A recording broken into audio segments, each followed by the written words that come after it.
আসসালামু আলাইকুম ভিউয়ার্স, আশা করি সকলে ভালো আছেন। আমরাও আলহামদুলিল্লাহ ভালো আছি।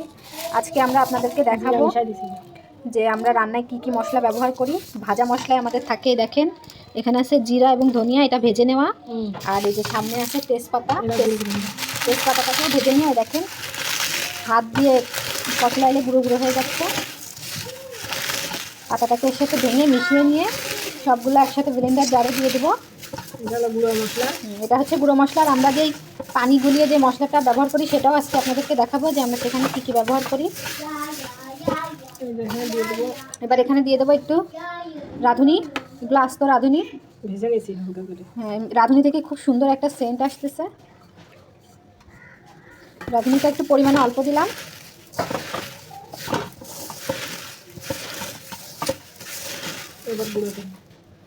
এবার এটাকে ব্লেন্ডারে জারে নিয়ে এই যে গুঁড়ো করে ফেলবো। দেখুন ভিউয়ার্স, আমাদের শুকনো মশলাগুলোকে গুঁড়ো করে নেওয়া হয়ে গেছে। আবারও বলছি, এখানে আছে জিরা, ধনিয়া, তেজপাতা এবং রাঁধুনি মশলা, সবগুলো একত্রে ভেজে দেখেন সুন্দর করে গুঁড়ো করে এবার এটাকে কৌটায় করে রেখে দেবো। আমরা তো রান্নার সময় আপনাদেরকে বলি, আজকে দেখিয়ে দিলাম কী কী। এখন প্রথমেই শুকনো মরিচটাকে খালি খোলায় টেলে নেওয়া হয়েছে, নিয়ে এই যে আবার ব্লেন্ডারে দিয়ে দিলাম।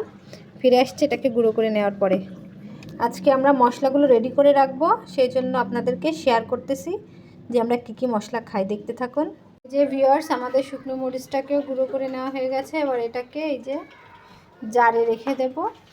আমরা কেনা শুকনো মরিচটা খাই না, কারণ ওখানে একটা ফুড কালার মেশানো থাকে, যেটা আমাদের কাছে ভালো লাগে না। এই জন্য আমরা বাজার থেকে শুকনো মরিচ কিনে নিয়ে নিজেরা এইভাবে বানিয়ে রাখি। এতে পরিমাণেও অনেক হয় আর খাঁটি জিনিসটা খাওয়া যায়, লাগেও কম।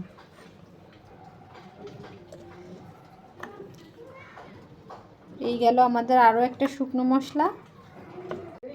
এই যে ভিউয়ার্স, এবার দেখেন আমরা এখানে গুঁড়ো করব হচ্ছে রসুন আর কাঁচা ঝাল, দুইটাকে খুব ভালোভাবে ধুয়ে শুকনো খোলায় ভেজে নেওয়া। এই দেখেন, এটার গা দেখলে বুঝবেন। এই যে পুরা রসুনটাও সেম একইভাবে সুন্দর করে ধুয়ে শুকনো খোলায় ভেজে নেওয়া। এবার এটাকে বেটে নেব, ব্লেন্ডারেই বেটে নেব। এই দেখুন ভিউয়ার্স, আমাদের কাঁচামরিচ এবং রসুনের পেস্ট।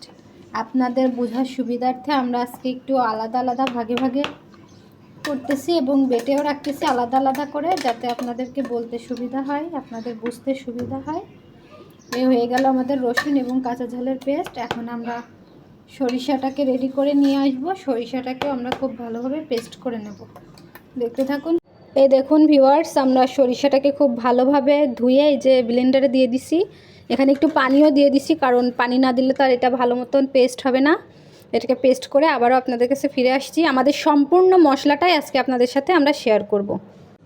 এই দেখুন ভিউয়ার্স, আমাদের সরিষা পেস্ট। আজকে আমাদের সব মশলা আপনাদের সাথে দেখিয়েই দিলাম।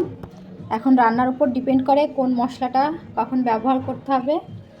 দেখেন, আমরা এই কয়টা মশলাই ব্যবহার করে থাকি রান্নায়, আপনাদের সাথে শেয়ার করলাম। আপনারাও চাইলে এগুলো ইউজ করতে পারেন। মাশাআল্লাহ, খেতে খুব মজা হয়। আগে তো মশলা, তার উপরে আবার পরিমাণ, এই দুইটা জিনিস যদি ঠিকঠাক মতন থাকে তাহলে সেই খাবারটা আসলে অনেক মজাদার হয়। আপনারা কে কী ধরনের মশলা খান সেটা অবশ্যই আমাদেরকে কমেন্ট করে জানাবেন। আমরাও ট্রাই করে দেখব কেমন লাগে। আমরা কী কী মশলা খাই সেটা তো আপনাদেরকে দেখিয়ে দিলাম। আশা করি ভালো লেগেছে আপনাদের। আজকের ভিডিওটা এ পর্যন্ত। সবাই ভালো থাকবেন। আল্লাহ হাফেজ।